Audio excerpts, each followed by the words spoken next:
People are hungry for this information. People don't want to feel sick. People don't want to feel like crap.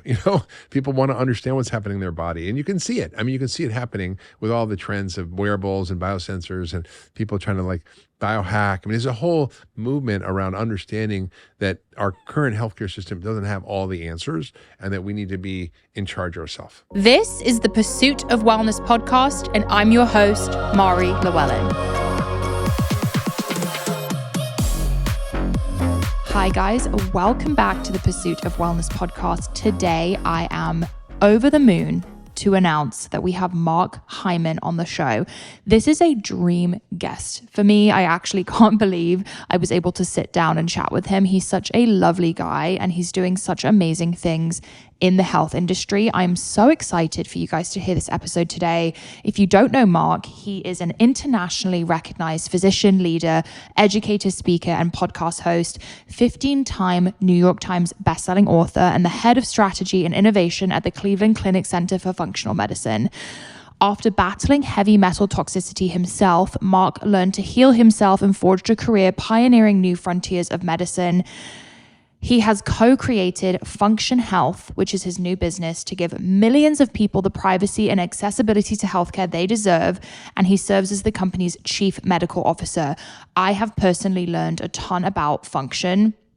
It is an incredible piece of software, guys. You're going to hear more about it in this episode today, but I think it's going to change the industry.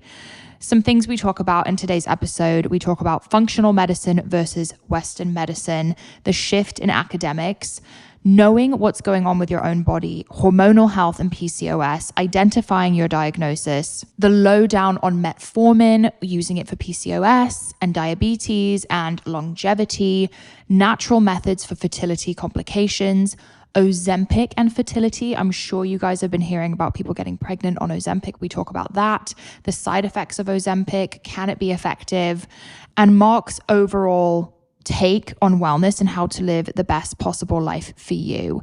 Also, guys, listen until the end of the episode because we dropped a very special code for Mark Hyman's new company, Function. It has, I believe, over a 200,000 person waiting list, and this code will get you to the front of the list. You'll be able to download the app immediately, so listen out for that code. I think you guys are going to really enjoy this episode. Please don't forget to leave a review if you enjoy it. Hit the subscribe button, and without further ado, let's chat to Mark. Dr. Mark Hyman, welcome to the show. Well, thanks for having me, Mari. I am so excited to sit down with you. I've wanted to chat for so long. You have become such an important voice in this industry. And I know you have a medical degree, trained a little more traditionally, but now you have such a passion for functional medicine. I'd love to hear about how you became so passionate about health.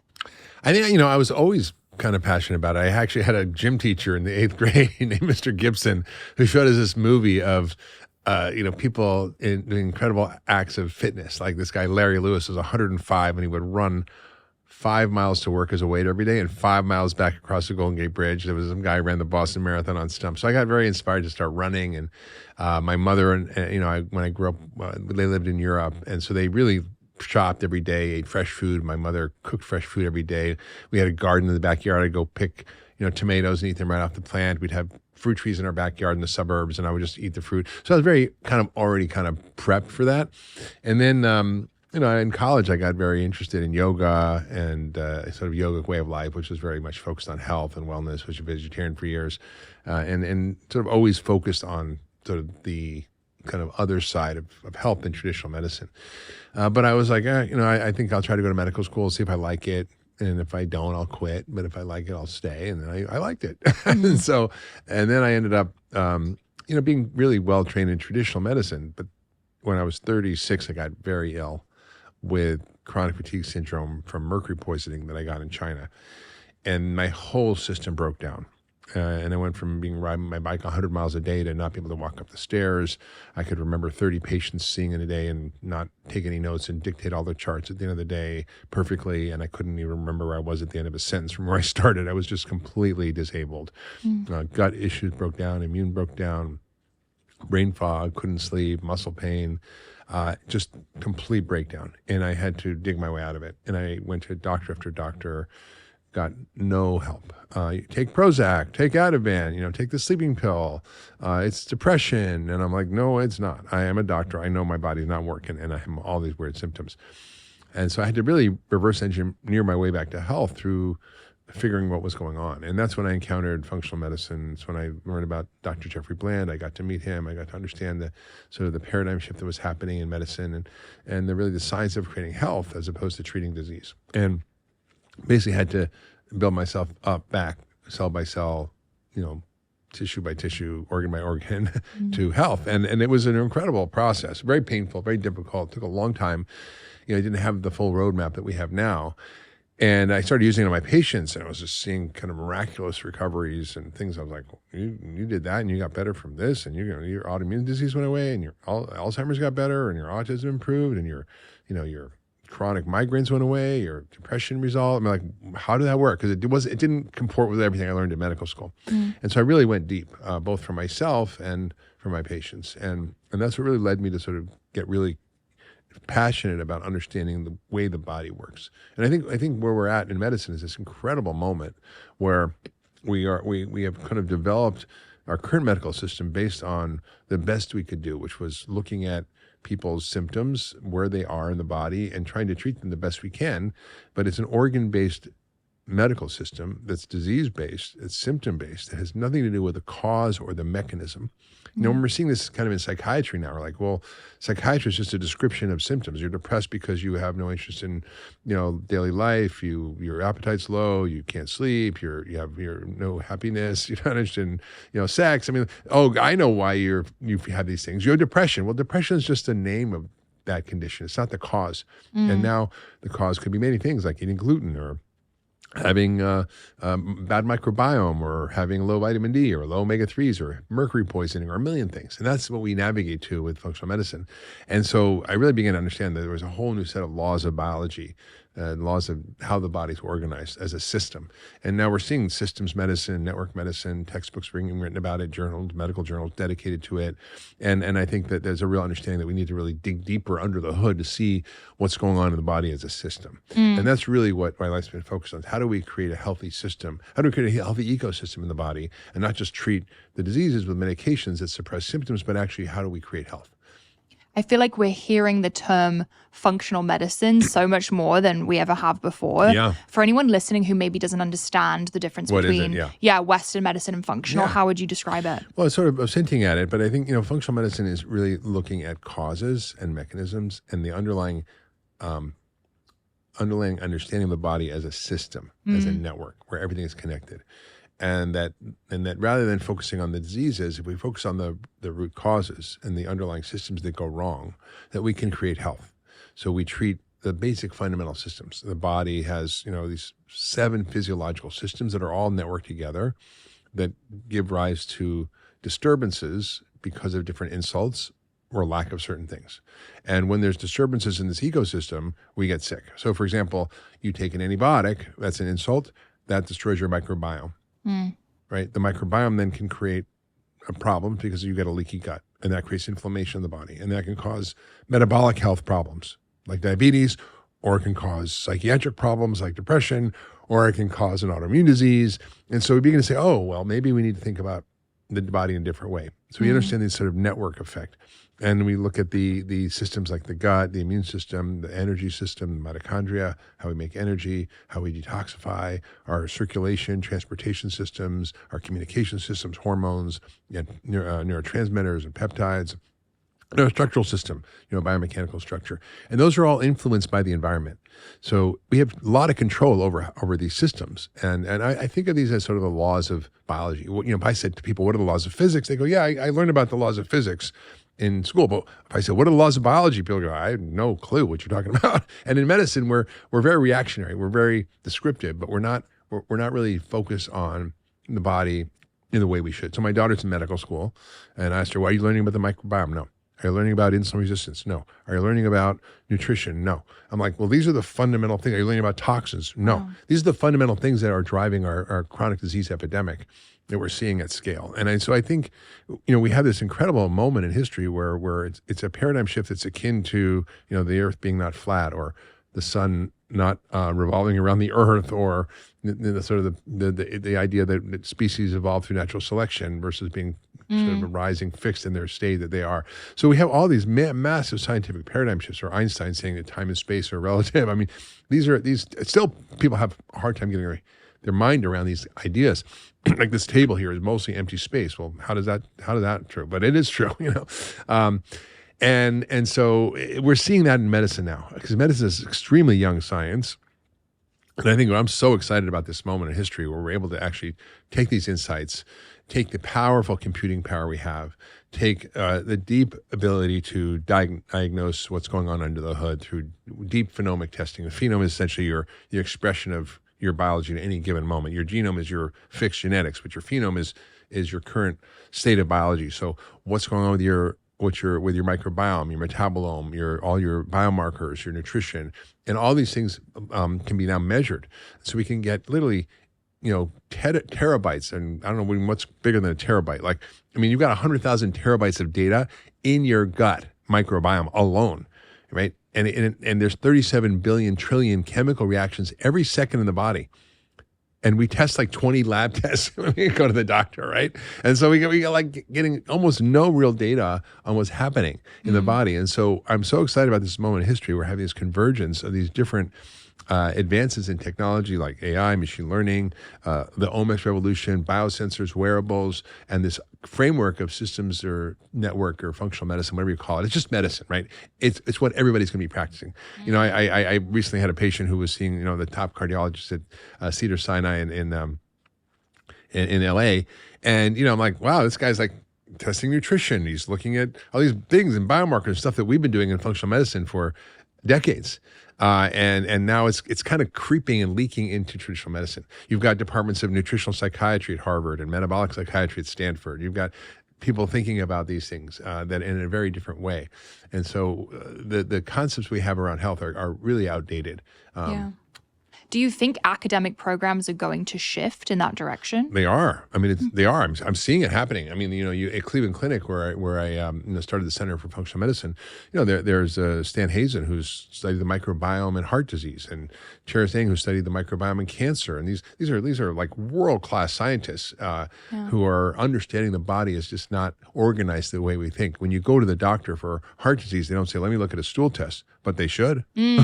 Or if you go to the doctor with an autoimmune disease, they don't go, well, let me look at your stool test or your heavy metals or things that we should be looking at, and that we are looking at now with Function Health, which is a company I co-founded to help empower people to get access to their own data. And so we're doing deep testing of people at an affordable price. It makes it accessible and allows people to really understand what's going on in the hood. And what we're seeing is remarkable. We're having so many discoveries about what we found in the 40,000 members that we have to date, with over 5 million biomarkers tested, and that kind of data is just so rare to get. And, I have a colleague who's they founded the Institute for Systems Biology. He says, we're doing a study on 2,000 people, and it's going to cost $25 million, and we're going to get the money from the NIH. I'm like, it's great, but we're just getting this data at a massive rate, at a massive scale. And it's going to help us really deeply understand what's going on in the population, how to help people, and correct a lot of the things that we're finding.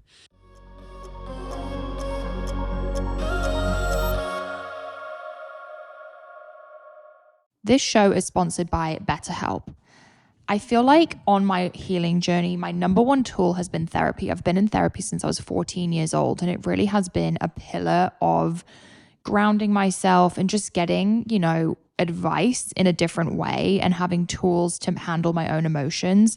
I feel like we all carry around different stresses, big and small, and when we keep them bottled up, it can start to affect us negatively. And I feel like just having someone to listen and get things off our chest is so, so beneficial. I've personally worked through so many issues simply by talking through them and working out things with someone who doesn't have a biased opinion on my life, and I can just get things out there. And it really has changed the game for me in terms of keeping things positive and learning from my situations. If you're thinking of starting therapy, give BetterHelp a try. It's entirely online, designed to be convenient, flexible, and suited to your schedule. Just fill out a brief questionnaire to get matched with a licensed therapist and switch therapists anytime for no additional charge.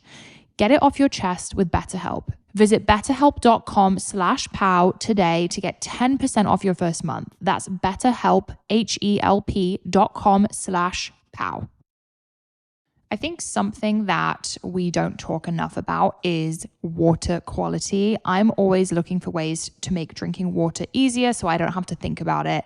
And 60% of our bodies are made up of water. And if you're like me, you probably don't trust your tap water. I feel like I've learned a ton from this podcast. And one of those things being how poor quality a lot of our water is. Drinking water, what we're washing our faces with, etc. Having safe, clean water is the last thing you want to worry about. But according to extensive research by the Environmental Working Group, 3 out of 4 homes in America have harmful contaminants in tap water. That's why you guys need to check out AquaTrue. AquaTrue purifies using a 4-stage reverse osmosis purification process, and their countertop purifiers work with no installation or plumbing. So if you guys don't want to get the under the sink situation, which is what me and Greg have, which I would highly recommend, you can also get the countertop purifier. We have one of these at the Bloom office and the girls love it. It removes 15 times more contaminants than ordinary pitcher filters and are specifically designed to combat chemicals like PFAs in your water supplies. PFAs are found in 45% of US tap water, and I'm grateful that AquaTrue is certified to remove these contaminants.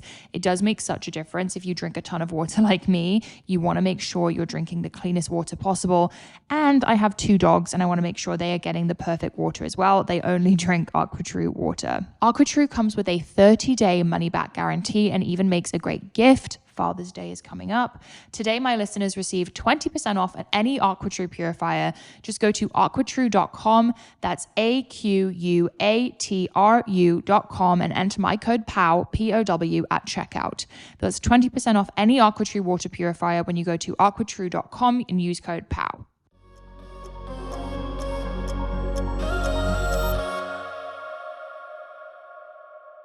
I think what you guys are doing with Function is absolutely incredible. I was telling you before the interview, I got to sit with your business partner, Jonathan, at a dinner recently, and he told me all about the new business. And I think it sounds incredible. And just from, being the host of this show and getting a lot of feedback, I think the number one thing I see is, how do I get my test done? Who do I talk to? Yeah. They can't always afford a naturopath to speak to on a weekly basis. And I think this is such a needed technology. Yeah. I know you guys have a wait list right now, yeah, right? it's about 200,000 people. Well, we're gonna get to. I put my email on. I was like, But the problem is, there's such pent up demand because people really are desperate for this, and medicine has unfortunately been a very paternalistic, top down system. Yeah. With a firewall of the doctor between you and your own biology. So you have to go to the doctor.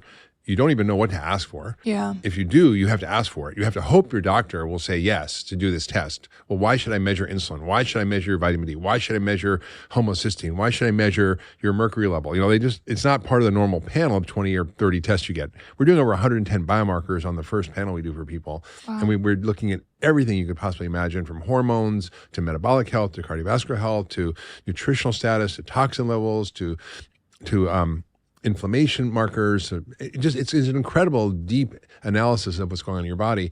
And before now, no one's had the ability to get that. I mean, you could wear an Oura ring, you could have an Apple Watch, and you could get your biosensor data.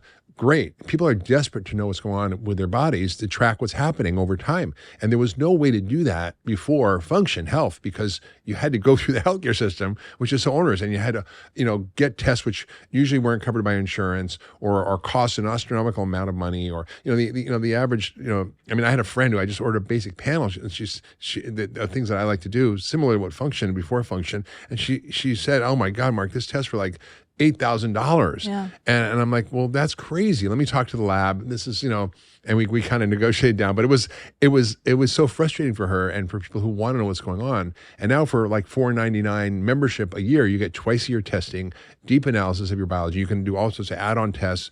I mean, we found people with cancer. It's amazing. We've heard amazing stories of people who we're now doing something called liquid biopsy, called Gallery. And you heard about Kate Middleton, and you heard about how young she is, and this is the and got cancer, and she didn't know. and it was just sort of an accidental finding.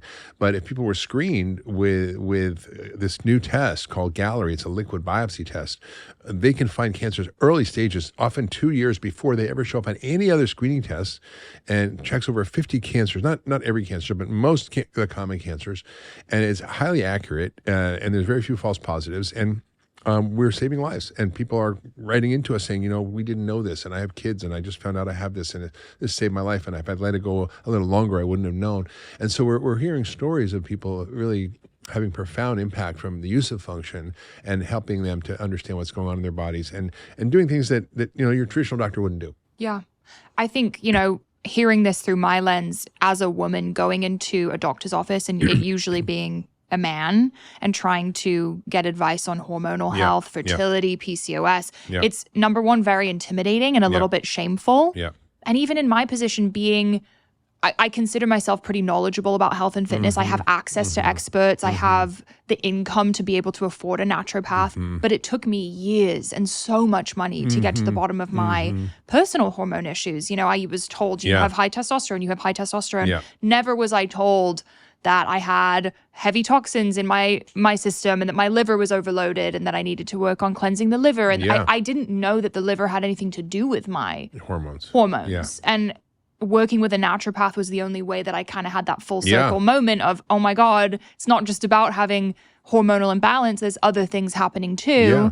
And now I just got my GI map test results back and that's a whole other thing. But it's a great example. I think, PCOS is what you're talking about, which is polycystic ovarian syndrome, which is a really common condition that affects women's health in really uncomfortable ways. It causes them to have acne, hair growth on their face. It causes heavy or irregular menstrual periods. It can cause infertility, weight gain, diabetes, and some resistance. And in large part, it's treated in traditional medicine with the birth control pill or other hormone suppressing drugs, or sometimes diuretics that affect hormone metabolism, but never are we looking at what's causing it, what the root cause is. And you mentioned a few things like toxins or your liver, but there are many things we look at from our perspective that make a huge difference. Like looking at your gut microbiome plays a huge role in hormone metabolism, and having an unhealthy gut will drive really significant hormonal dysfunction. Having environmental toxins that we're all exposed to are often hormone disruptors or endocrine disruptors that screw up our sex hormones, estrogen, testosterone, progesterone. Our diet of ultra-processed food and sugar, it drives also a lot of hormonal dysfunction and diabetes and prediabetes and insulin resistance. So it's not really an ovarian problem most of the time. There's some genetics involved, but a lot of time it's related to the amount of starch and sugar in our diet, the environmental toxins we have, the changes to our gut microbiome, and our problems with detoxifying these things. And that's the kind of perspective that people deserve.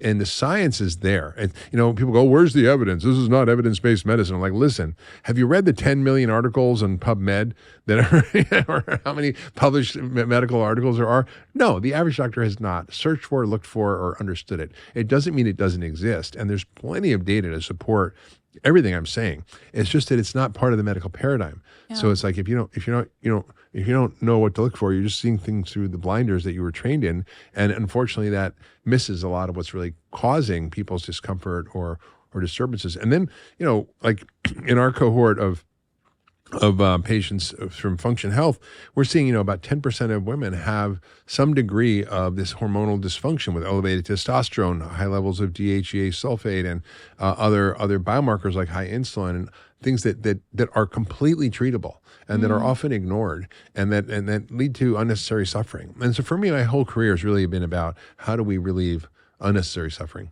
I mean, I think there's certain things I can't control. I can't end war. I can't fix the crisis in the Middle East. I can't really do a lot of things. But these are solvable problems. We have the science, we have the understanding, we have the capacity, and we need to empower people with their own data. And that's really why with my other co-founders, we co-founded Function Health to empower people to be the CEO of their own health, to take control of their own biology, to not have to sort of go through this onerous process of trying to find somebody who can possibly help you, who knows enough. And the beautiful thing about Function Health, it doesn't just give you your numbers, and it does, and you get a beautiful dashboard and you can track it over time, but it has deep insights from the world's experts and from deep science, all evidence-based on what it means, what you can do about it, how you can deal with it through understanding the root causes, as well as deal with lifestyle factors. And then if you need to go see a doctor or get medical treatment, here's what probably would be most beneficial. So it's really deep insights and guidance for supporting people to kind of empower themselves around getting healthier and being the CEO of their own health. I want to touch on the PCOS piece a little more. Yeah. I think it's, to me, the most common issue that I see in women my age. And I think many of us millennials were on birth control for 10 years plus. I mean, I know for a fact that I don't have ovarian cysts. I simply have the symptoms of PCOS, regardless of the fact that I live such a healthy lifestyle. I don't consume sugar or starches. It feels like I'm doing everything right, and yet I still have this problem. What are some of the go-to tools you recommend to women who come to you who have hormone dysfunction or PCOS? Yeah, so I through as a person in my personal practice at the Ultra Wellness Center in Lenox, when I see patients like this, we do a very deep analysis. So we look at their hormonal status. So I do a deep analysis of hormonal patterns. The same we do with Function Health. You don't have to actually come see me. We look at toxins, environmental toxins. We test the gut microbiome. We look at hormone metabolism through urinary metabolites of estrogen, which are very helpful. We look at their diet. We look at their lifestyle. We look at stress. We look at sleep. We do deep analysis of what's happening, and then we get a sense of what the root causes are. So it's different for different people. And that's part of the problem, is that in medicine, we label people with a diagnosis, and then we think all people who have that label are the same. Right? PCOS. Okay, everybody with PCOS falls in that bucket. It's not true. There are maybe 10 causes of PCOS. There may be 10 causes of diabetes. Depression is, like I said, is just a name we give to people who share a set of symptoms, but it doesn't tell anything about the cause. And now psychiatrists like at Harvard, like Chris Palmer, talking about the mitochondrial dysfunction from our poor metabolic health. And, Uma Naidu at Harvard is talking about the microbiome and mental health and curing patients with schizophrenia by a ketogenic diet. And it's like really crazy stuff that is something that is happening in academic medical centers. So it doesn't mean it's reached the clinic yet, but there are a few pioneering doctors in many of these centers around the world and around the country that are actually doing this work. So I think it's sad that traditional medicine is so slow to adopt things. It's like, between 17 to 20 years before a scientific discovery becomes clinical practice. There's a great story of Semmelweis, who was a Viennese physician who in the 1800s who said, gee, I noticed that the midwives, when they deliver babies, their mothers are not getting childbirth fever. But when the doctors are delivering the babies, a lot of their patients are getting childbirth fever. So he noticed that the midwives were washing their hands in between deliveries. And he's like, gee, maybe we should wash our hands. Good idea. But it was such an act of heresy against the traditional establishment that would imply that doctors could be causing their patients to be sick by not washing their hands. So he was expelled from the medical community. He died in disgrace. And it took 50 years for the medical establishment to say, yeah, probably we should wash our hands before surgery. Wow. I mean, President McKinley died because McBurney, a very famous surgeon at the time, who was shot in the stomach, came and stuck his finger in the wound and kind of contaminated him and got him infected, and he died from infection. So, it takes so long, and that's what we're trying to do with Function Health, is accelerate the timeline from scientific discovery to adoption, and for giving people access to the most up-to-date medical science in a way that's extremely actionable, usable, and up-levels their health. And it's really, to me, this company, I've done a lot of things, but it's really one of the most consequential things I've done, because I can sit in my office all day and see 10, 12, 20, 30 patients a day till I'm 120 years old. And I'm still only going to see a few thousand patients.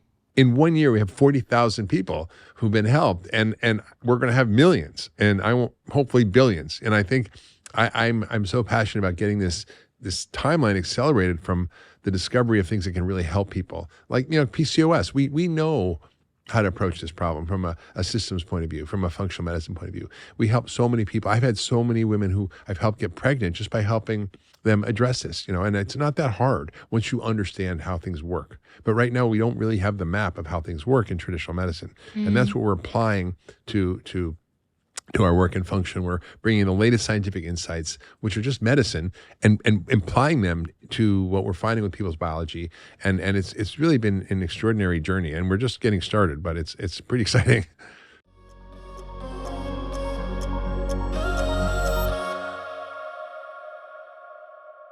Summer is here in Austin, and that means warm weather is approaching. It's actually already super hot and humid here, and that's why I need new shoes. Obviously, we don't need an excuse for new shoes. The Vionic Vitals collection has the best essential styles for everyday wear to get you ready for the season. Right now, I'm loving the Chardonnay heeled sandal. These are heels that don't sacrifice comfort. They are a year-round sandal with adjustable ankle straps that support your sole no matter where you go. I am not generally a heels girly. I have a hard time walking in them. Plus I'm 5'10", so I don't really need them. But these heels are perfect. So comfortable and easy to walk in, and so cute. Elevate your wardrobe with Vionic Vitals, a meticulously crafted collection with daily styles designed for perfection with elegance, comfort, and versatility. Vionic's exclusive VioMotion technology is what sets them apart. They began by revolutionizing medical orthotics, and today they continue to use that science to engineer shoes that leave you feeling energized and confident. I'm on my feet all day, running around to different meetings and recordings, and I need shoes that are going to keep me feeling cute, but also supported, and I absolutely love Vionic. Use code POW15 at checkout for 15% off your entire order at www.vionicshoes.com when you log into your account. One-time use only. Vionic Shoes, wearable well-being for your feet.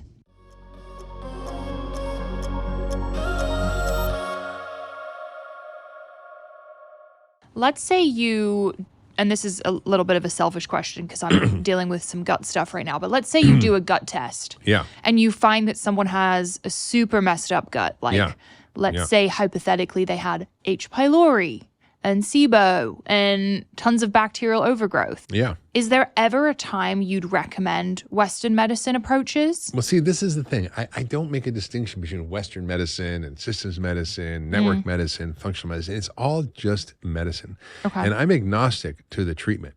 So, for example, if someone comes in and they have H. pylori, sometimes we can treat with herbs, but often we'll need antibiotics. Or someone has bacterial overgrowth or fungal overgrowth, we'll need to address that directly by fixing the gut. And so we'll use medication. So it doesn't matter if it's exercise or exorcism. I'm going to use it if it's the right treatment for that patient. So antibiotics are okay sometimes? Yeah. I mean, if you're treating something that's causing a problem. So I'll give you an example. I had a patient come to see us at Cleveland Clinic, and she was a 50-year-old business coach and very smart, very capable, was seeing the best doctors at Cleveland Clinic, and she had a whole list of problems. My joke is, I'm a holistic doctor because I take care of people with like a whole list of problems. And traditionally in medicine, it's like, don't bother me with things that aren't in my specialty.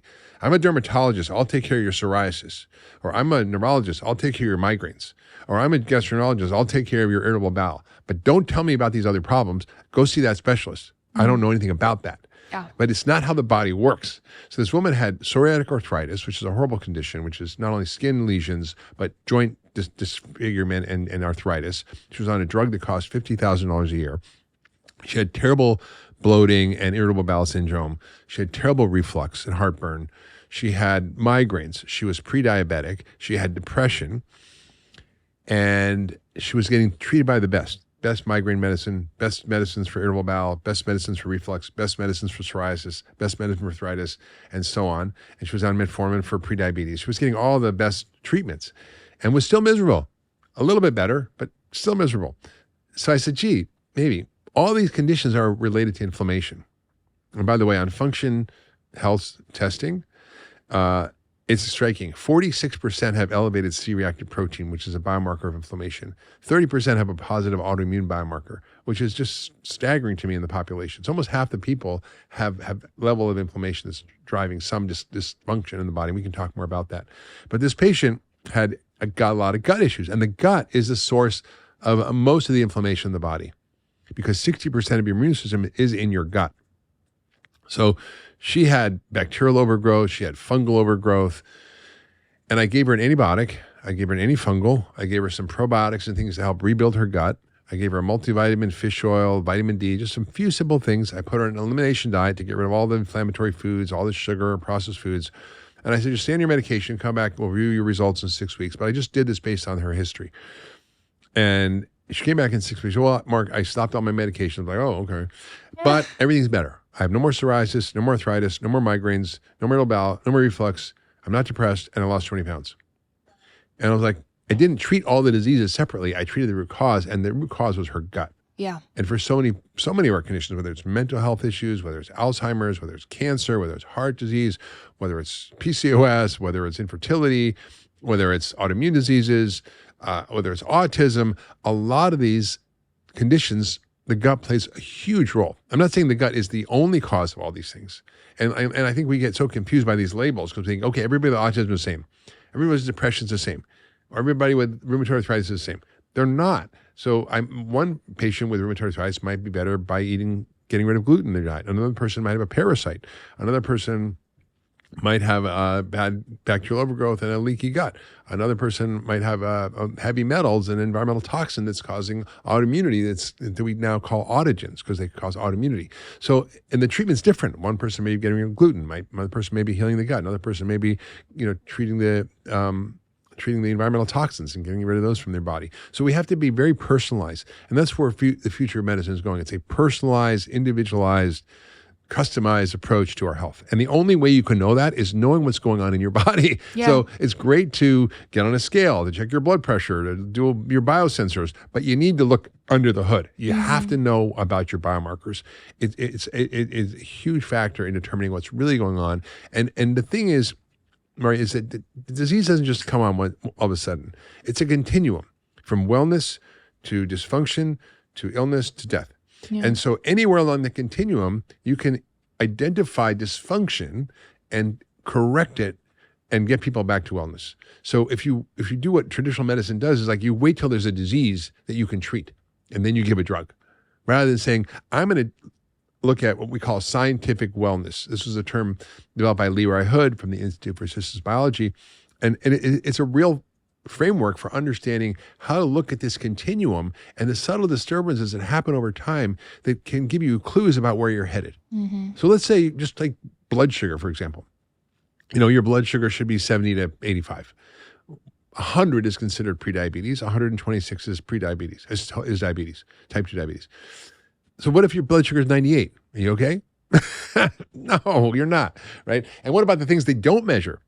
We measure on the Function Health Panel and give people access to getting testing that nobody's really doing out there in medicine. And for example, lipoprotein fractionation is a way of looking at your lipids or cholesterol. It's the gold standard for how we should be looking at the cholesterol. This has been around for 40 years. There's abundant evidence about this. It doesn't cost that much, but it's almost never done. And you can't really tell what's going on with someone's lipid profile unless you do this special kind of test. We asked Quest, who's our partner, people can get Function Health lab tested over 2,000 Quest locations around the country. Super easy. You sign up, it takes 5 minutes. You go to the lab, it takes 15 minutes. You're in and out, and you get your results. It's super frictionless. Mm-hmm. And we asked Quest, how many of the lab tests that you're getting for cholesterol are these lipoprotein fractionation tests? And they're like, probably less than 1%. And they're asking us, how do we get doctors to do this? How do we get doctors educated about what they should be looking at to properly assess cardiac risk? Like insulin. I said, how many people get their insulin tested? How many people out there have ever had their insulin tested? Very few.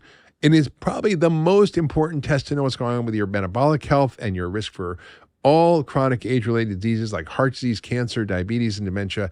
It's the single biggest problem we have in this country. 93.2% of us are metabolic and healthy, which means we're on the continuum from prediabetes to type 2 diabetes.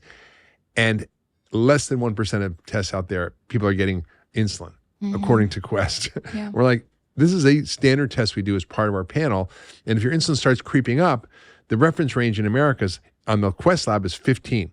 So we give you optimal ranges and the Quest reference ranges. The Quest reference ranges are based on a statistical method that we use to create a reference range, which is essentially what is the average in a population? What is, quote, normal? And it's 2 standard deviations from the mean. So you take, the whole population and you kind of look at if you were a Martian and you land in America, you go, it's normal to be overweight because 75% of people are overweight. Yeah. So the reference range for weight should be it's skewed in the wrong direction. Same thing for insulin. So your optimal insulin list should be less than 5. 5 to 10 is you're creeping up. Over 10, you're concerned. But the reference range in Quest is 15. But that's because everybody's walking around metabolically unhealthy, and that's what they're seeing in the population. So we give people really deep insights about not only what is the lab tests say is the normal reference range, but what do we think is the optimal range, right? Like your blood sugar. It shouldn't be a 98 or 99. It should be like 70, 85, because we see from the data that anything over 87, your risk goes up for high blood pressure, heart attack, strokes in a linear way with every bump in blood sugar. So it's really important to know your numbers, and knowing your numbers is something that I think is going to be a revolution in healthcare, because people are hungry for this information. People don't want to feel sick. People don't want to feel like crap. People want to understand what's happening in their body, and you can see it. I mean, you can see it happening with all the trends of wearables and biosensors and people trying to like biohack. I mean, there's a whole movement around understanding that our current healthcare system doesn't have all the answers, and that we need to be in charge ourselves. I think lab testing is so powerful. I've learned so much about myself and my personal healing journey, and it's fantastic that you guys are making it more accessible. Yeah. I want to jump back. Affordable. And affordable. And easy. That's with what's deep tough. insights that you're not getting from your traditional doctors. It's difficult to recommend it to people when you know it's not as accessible. You know what I mean? Right. So it's really nice to have this tool to reference. Yeah. You mentioned Metformin. I did. I want to ask about Metformin because I've heard a lot of like rumors. People speak about it from a longevity perspective, from a PCOS perspective. What are your thoughts on Metformin? Well, there's this is a drug discovered in 1957, and it's been used very safely for treating diabetes for a long time. And it helps by improving insulin sensitivity, and it works on a particular pathway called AMPK, which is what I call one of the longevity switches in the body. And it's highly influential for so many downstream functions. So it improves insulin sensitivity, it improves your mitochondrial function, it reduces inflammation, it helps turn off cancer genes. It has many, many, many benefits. And so it's a great drug to use if you're insulin resistant, diabetic.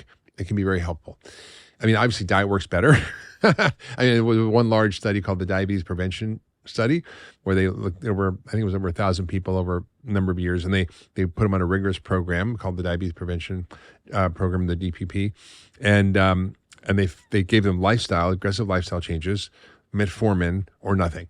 Okay. Right. The lifestyle had a far greater impact than doing nothing, obviously, in preventing the progression to diabetes from prediabetes. Metformin worked, but far less than the lifestyle. So the metformin, I think, reduced the risk by 31%. The lifestyle was 57%. So it does have a benefit, but actually lifestyle works way better. So I often use food as medicine, pretty much primarily, and I often don't need to use these drugs because if you figure out how the body works, but they can be helpful. Now, in respect to certain conditions like PCOS, certain genetic problems that people have really struggled with insulin resistance, or sometimes, people with type 2 diabetes, it can be a helpful drug. But I think there's problems with it. And I think that in the longevity space, there's been some confusing information data about it. What happened was, it was a study a number of years ago that was a population study. Now, these studies cannot prove cause and effect. They look for associations and try to see signals in the data to do further research and do clinical trials, which means you do a proper experiment, which can prove cause and effect. So the first study was a large study where they found that, people who took metformin seemed to outlive people who didn't take metformin, who were non-diabetic. So diabetics and metformin outlived them. But there was a lot of problems with the study design. And I won't get into all the technical details, informational bias and informative bias and all this kind of technical scientific stuff, but it showed a positive benefit. Another study was repeated and published only about a year ago that showed the exact opposite. It was a twin study. It was done a little bit better, and they showed the people who took metformin had higher risk of death. So right now there's a large trial going on. I think 3,000 or 4,000 people with Nir Barzilai, who had on my podcast, The Doctor's Pharmacy, talking about metformin and its potential use for longevity. And he's doing a randomized controlled trial where he's giving one group metformin and one group of placebo. They're going to follow them for many years, and they're going to track every biomarker and everything that happens and see what's going on. I think it maybe end up being useful, but I'm still in the wait and see camp. I don't recommend it to my patients. longevity because I think it has a couple of downsides. One is it inhibits something called mitochondrial complex 1, which is necessary to produce energy in the body. And mitochondria are key to health and longevity. So you might be robbing from Peter to pay Paul. The second thing is they've done studies, randomized controlled trials, using progressive strength training on metformin or off metformin. And what they found was that there was no muscle gain on metformin. Oh. With the same program that caused muscle gain off metformin. Oh. So it may blunt the ability for the body to gain muscle, which is an incredibly important thing as you get older because muscle loss is what leads to frailty, disability, and dysfunction. Okay.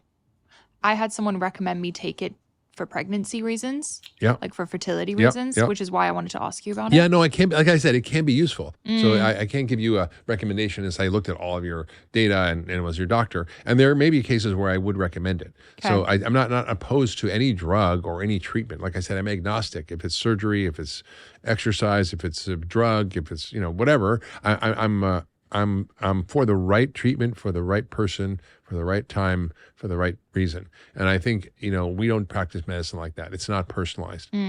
What are some natural methods you recommend to people who come to you with fertility problems?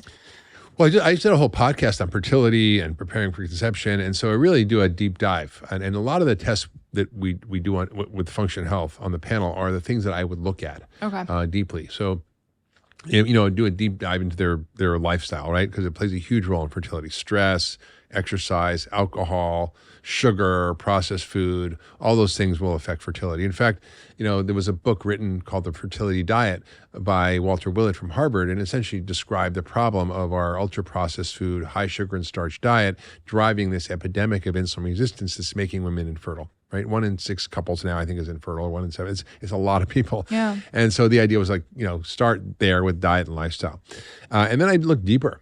I look at what's happening with their microbiome, what's happening with their level of toxins, what's happening with their immune system, and do they have things like leaky gut? What's driving the hormonal dysfunction? And I get very deep. I look at their nutritional level. Like, for example, a lot of people might have problems with B vitamins, and we measure things like homocysteine on the Function Health panel that you don't get with your traditional doctor, that look at a deeper insights into folate and methylation, which can affect fertility.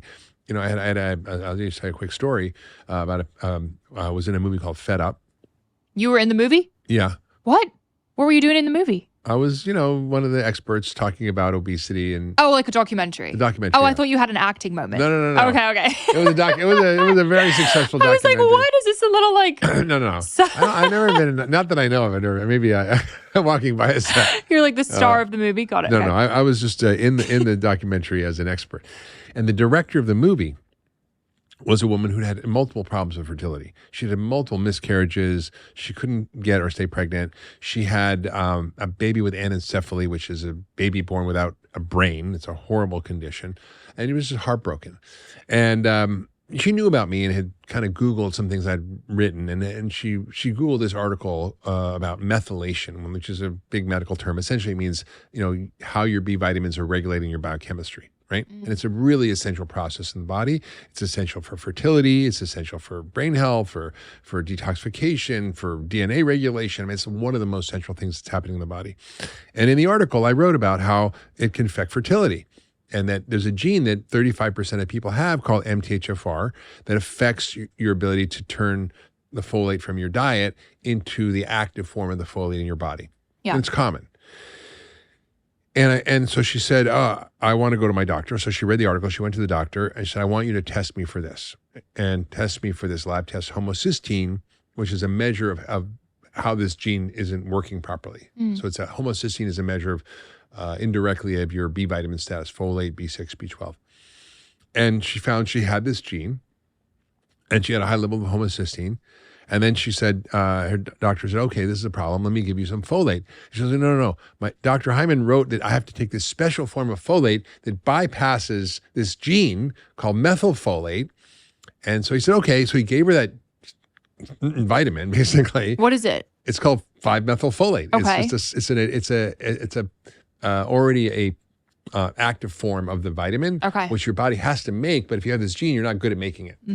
Now, she took the folate, and she got pregnant. She had this beautiful baby, and we were on tour for the movie, and we're going on tour, and she's bringing the baby with her everywhere, and this beautiful 10-month-old little baby at all the premieres and everything. I'm like, and she told me, I was just like crying because it was such a moving story, and it's because she was able to access the right health data about her biology, and it's what we test with Function Health that you're not getting when you go to the doctor. And so many women may have such a simple answer, right? Why am I having miscarriages? Why am I doing this? And it's not that doctors are bad or they don't want to do the right thing. It's just that our educational system is so antiquated that they're not learning about the most important things that are changing the face of medicine. Wow.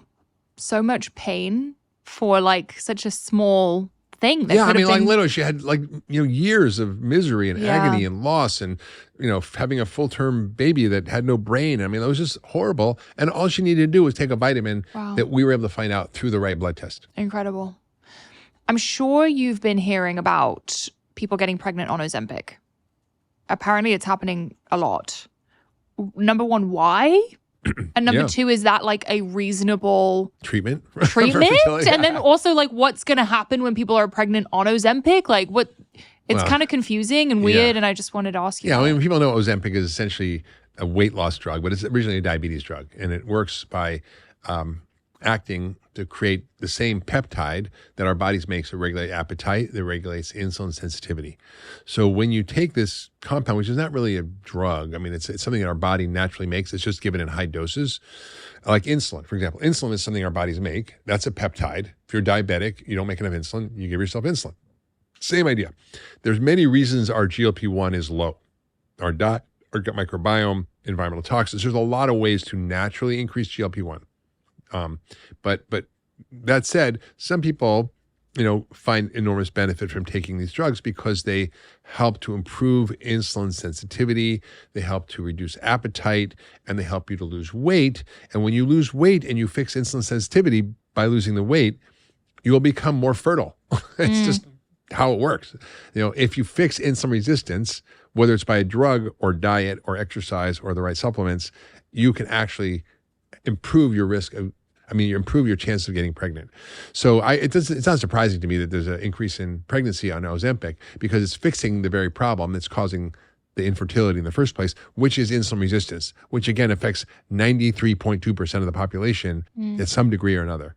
So let's say someone's taking Ozempic and they get pregnant. Obviously, they should stop taking the Ozempic.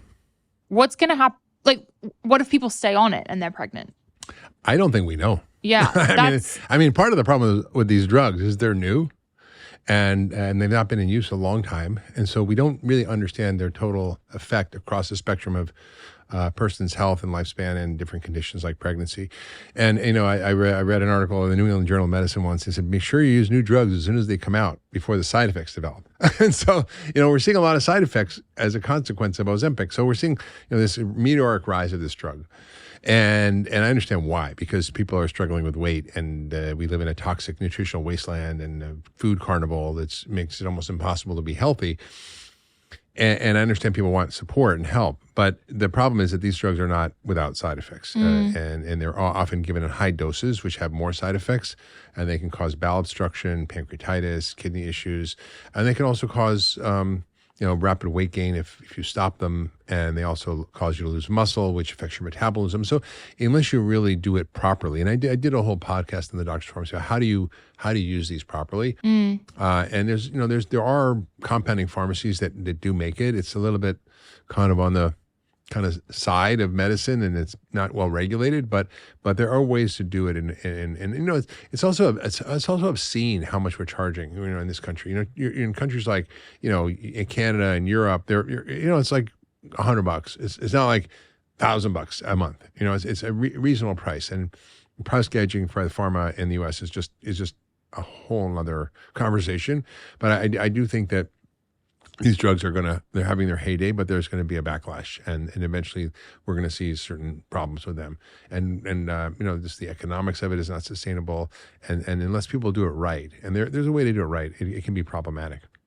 Last question I have on fertility, because this is like a big part of my life right now. You want to have a baby? Yes, so badly. So badly. So the confusion I have is people tell me you want to gain weight right now and eat more and stop weight training. But then I'm seeing people lose weight on Ozempic and get pregnant. Well, it depends on where you start, right? If you're if you're 200 pounds and you're insulin resistant, you're gonna do better when you become less insulin resistant. If you overexercise and you're too thin, it will suppress your hormones, because if your body as a woman thinks you don't enough reserves and body fat, you will not. Your body is designed not to get pregnant, right? Okay. So think about it. If you're in a period of starvation, it's not a time to get pregnant because there's not an abundance of food from an evolutionary perspective. So women who are super athletes, who have 16, 17% body fat, work out all the time, or extremely thin, can have problems with fertility as well. So it's on both ends of the spectrum, Okay. Noted. So I don't, I think unless you're like, your body fat's under 20%, you're probably okay. I don't know. I got to do that DEXA scan and figure it out. Well, this was fantastic, and I am so excited about Function. I think you guys have a code so that our listeners can skip the wait list. I mean, listen, it's 200,000 people you're jumping ahead of, so it's a pretty good deal. I'm using the code, and this code is for only for 1,000 people. So if you guys hear this code right now, I would run and use it, because this wait list is 200,000 people long. So what's the code? POW 100. POW 100. Which stands for Pursuit of Wellness 100, not Prisoner of War. So POW 100. Mark, you're going to get me in trouble. Thank you so much for offering the code. And thank you for coming on the show today. The final question I have for you is one I ask every single guest. What does wellness mean to you? Wellness means to me the ability to wake up every morning and do whatever it is you want to do that day. So I'm 64. I wanted to go heli skiing for the first time.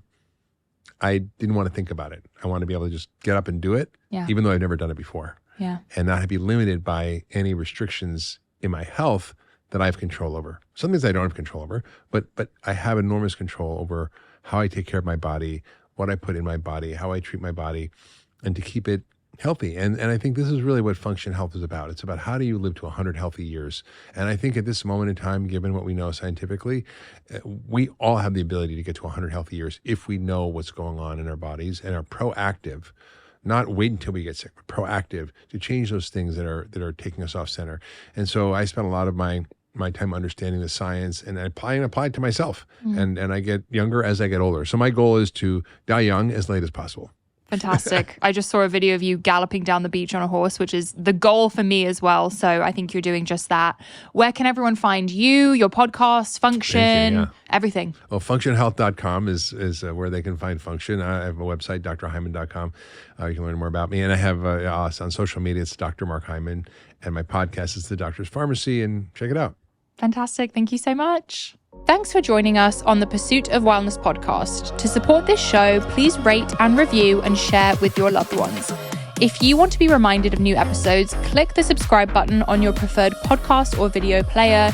You can sign up for my newsletter to receive my favorites at marilewellen.com. It will be linked in the show notes. This is a Wellness Out Loud production produced by Drake Peterson, Fiona Attucks, and Kelly Kyle. This show is edited by Mike Fry, and our video is recorded by Luis Vargas. You can also watch the full video of each episode on our YouTube channel at Mari Fitness. Love you, Power Girls and Power Boys. See you next time. The content of this show is for educational and informational purposes only. It is not a substitute for individual medical and mental health advice and does not constitute a provider-patient relationship. As always, talk to your doctor or health team.